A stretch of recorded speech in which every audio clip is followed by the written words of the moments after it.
What are early signs of an abusive partner? There are a lot of patterns of abuse.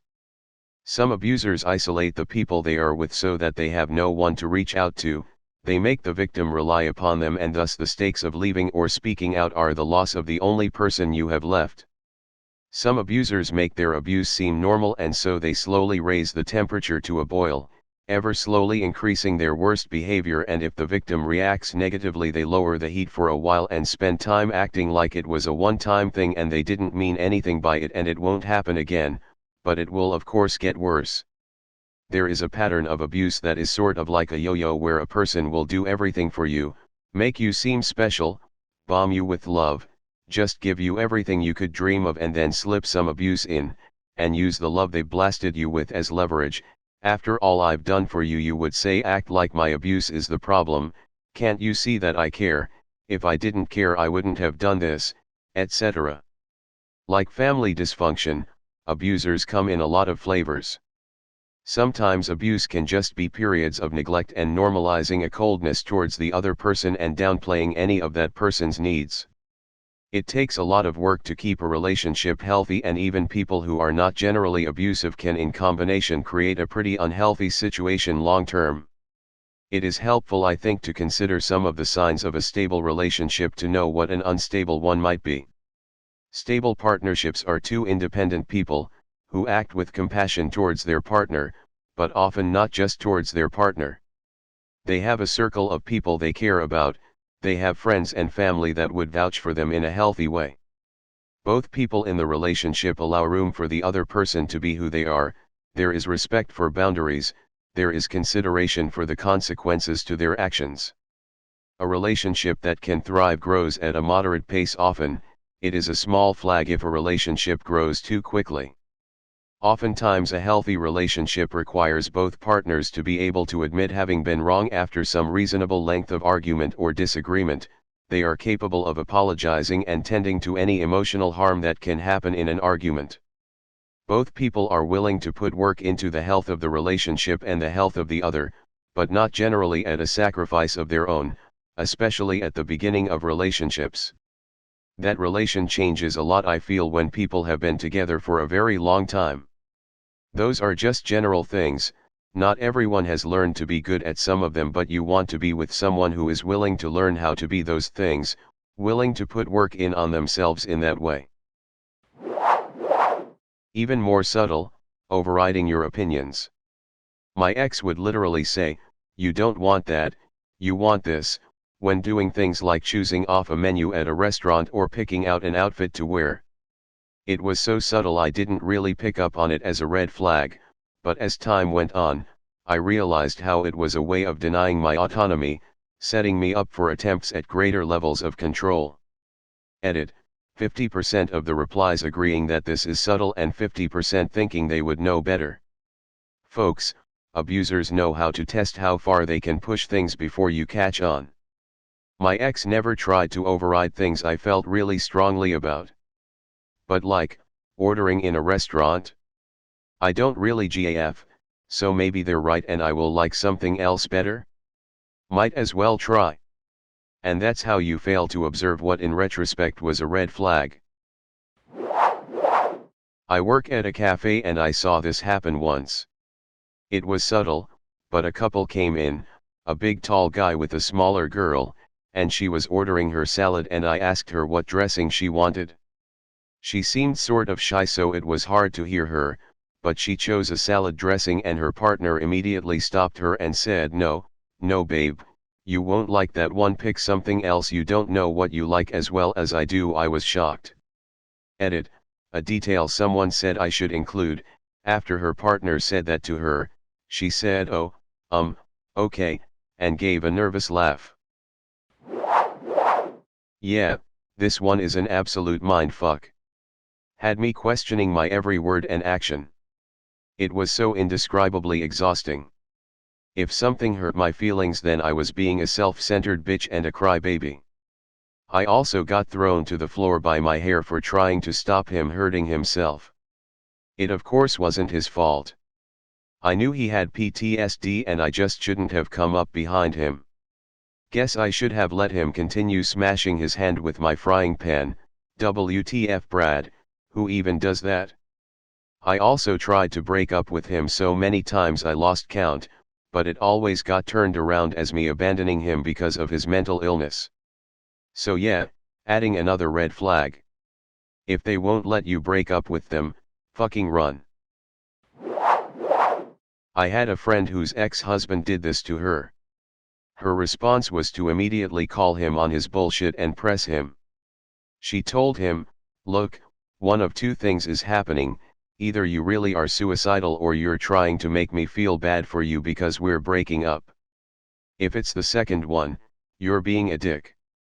You're trying to manipulate me because you know I still care about you even though we're not in a relationship. If it's the first, you need to let me know right this instance, because if so, I'm calling the cops and you're going to the hospital." Here's the most important part, she meant every word and he knew it. Essentially, she put him between a rock and hard place. He could either admit he was being manipulative, or he could say he needed to go to the hospital. The important part here is she was willing to follow through and he knew it. He only ever tried it once. Edit, a few edits since this blew up, smiley face. A few of you are saying you should not call the cops to do a wellness check. I certainly understand that inclination. My friend threatened to call the cops for a few reasons. 1. She was home alone with her small children and didn't want to drag them into a midnight visit with their ex-stepdad, and 2. This was over 10 years ago and her comfort level with the local police was good. But you could make the same point, and force decision for your manipulative ex, without calling the cops. If you're serious, we are driving right now to the hospital, or I'm calling your mom/dad/best friend/ to get them to lend support because I can't be in this position, etc. Pick a response that forces them to put themselves out there for help, and follow through. It can't go wrong. Either way, you know you did your best to try to get them help, even if they are a manipulative aswad. Also, I've had siblings get drunk and do this with me, call drunk and threatening suicide, and my message is always the same: I love you. I'm taking this seriously, and I need to know if you're serious. I think you need help. You can either call X, Y, or Z to come stay with you, since I don't live close by, or I'm calling the cops for a wellness check. My father also committed suicide over 11 years ago, so I take this shit seriously when people even begin to mention remotely suicidal thoughts. TLDR, call them on their bullshit. TLDR for the edit, you have options. I'm very ashamed to admit, but I have done this. He was leaving and I was devastated, and I told him I was going to kill myself if he left. And I was suicidal. I'd had a miscarriage and lost my mum, and I didn't know how to live without him. I thought telling him, threatening him, if I'm being completely honest, would convince him to stay. He called my dad and the police and left. And it was the best thing he could have done. I went to hospital, was treated for my depression, and am a much stronger and more stable person for it. Honestly, I'm so grateful and also a little proud of him for making that decision, because it could not have been easy. I never understood this. I usually have my husband accompany me on medical appointments because I've had horrible experiences with doctors and need some emotional support, plus they seem less likely to gloss over my issues when he's there. But they always ask me if there's any abuse at home right in front of him. No, there's not. But do you really think anyone is going to say yes when they are going home with that person right after the appointment? How stupid. Agreed. My wife likes me to go to some medical appointments with her because she's had doctors not quite believe her, think that she's exaggerating, or tell her that she should rest and stop working out completely, an important part of her life. For some reason, some doctors seem to believe it more when I say it, even if I just repeat exactly what she told them. I've heard many women complain of doctors who just don't seem to believe them. Over the years we've found doctors that seem to have fewer unconscious biases, and now I probably only go to 10% of her appointments, if that. I imagine that it's tough for doctors to know if the other person is present because they were requested or because they are controlling. And then you start walking on eggshells and hyper-evaluating what you say before you say it, because you're never quite sure what's going to set them off and turn into a fight. But if you ever try to open up to them about how you feel like you're having to walk on eggshells around them, it becomes your fault. That's not healthy to do. How could you think so little of them, to feel like you need to do that? Why would you act that way around them? And suddenly a discussion about your feelings turns into a fight about how you've hurt them. Again. Rinse and repeat. Holy crap, this was me and my ex-GF.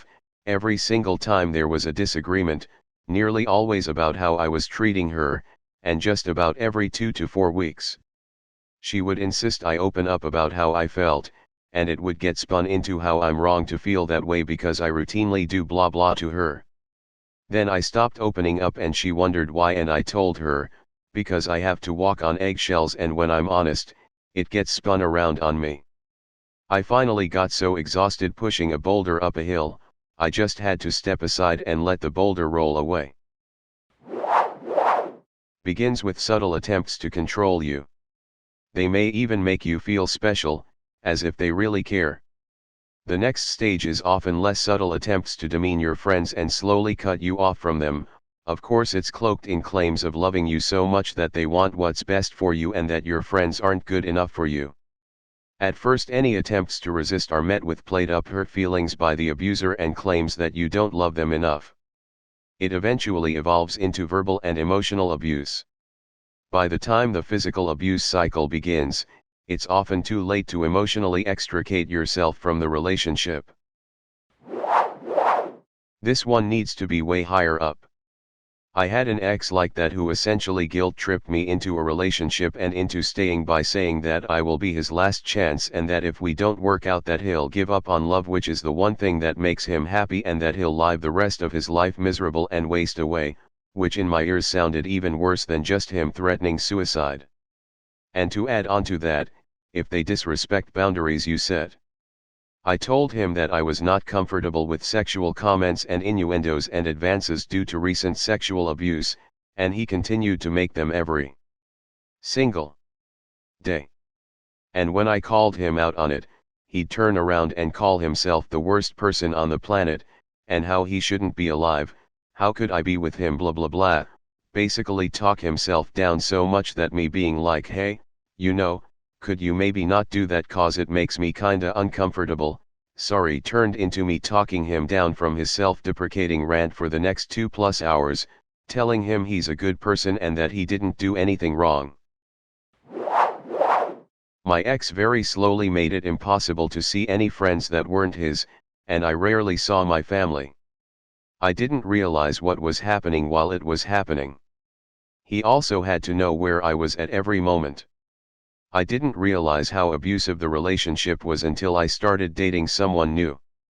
I would ask him permission to hang out with my friends or apologize that I missed a phone call, and he would look at me funny.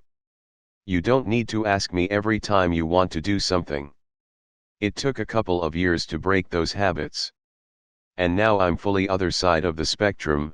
I get extremely annoyed when my boyfriend asks me where I am and what I'm doing. It feels controlling. The damage has definitely been done and I have a lot of work to do on myself because of it.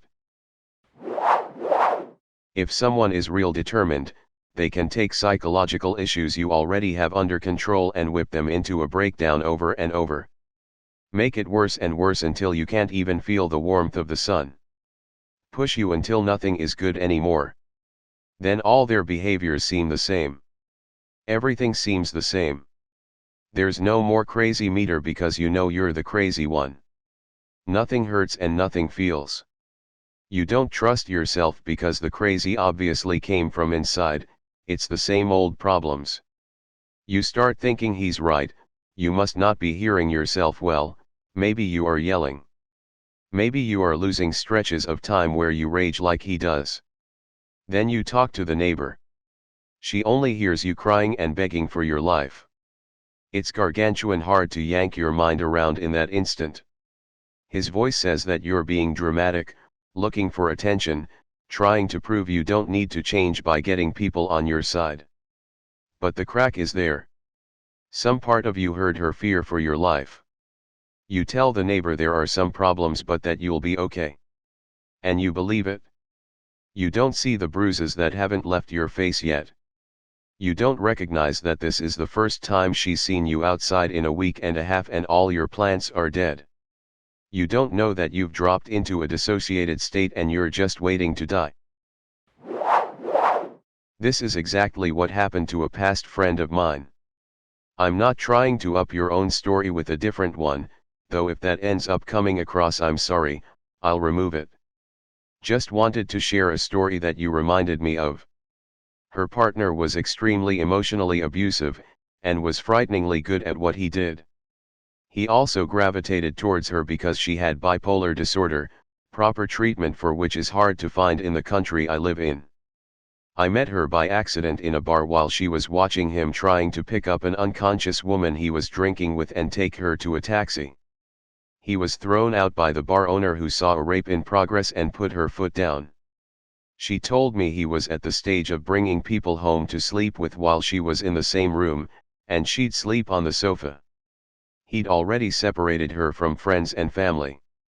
By the time she managed to break free of him, she'd been through several suicide attempts, he'd gotten her pregnant, promised marriage before flying home for Christmas and promptly sleeping with someone else after returning, and she'd gotten a black market abortion after he'd thrown her identity documents in the trash, making her unable to legally seek an abortion in the country we lived in.